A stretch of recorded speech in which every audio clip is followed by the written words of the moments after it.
Critical wallet days ka na rin ba tulad ko? E di, try mo na to. Dahil ang recipe natin for today ay sobrang affordable. Tara, luto tayo. Maglagay lang tayo ng konting mantika sa ating pan. And then, mag-isa ng kalahating sibuyas at 2 bawang. Para sa ating meat, gumamit ako ng boneless chicken breast. This is just 1 pork. Lutuin lang natin to for 5 minutes. Ilagay na natin ang ating mga seasoning tulad ng pepper, 2 tablespoon oyster sauce,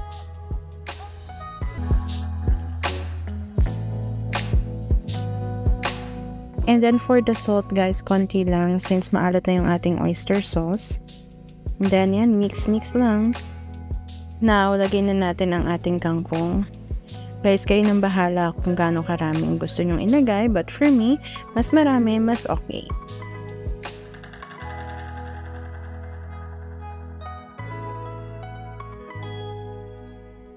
Let's add 1/4 cup of water para hindi naman dry ang ating chicken. Then, after a few minutes, maglagay tayo ng 2 sili.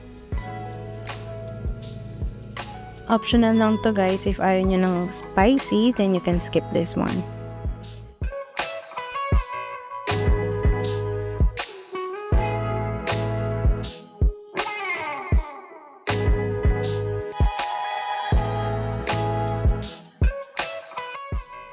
And that's it. Super easy lang talaga ng recipe na to guys and super affordable.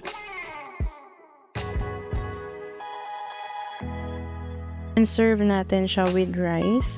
Optional lang naman yung rice. If nagda-diet kayo, then you can just eat this with egg.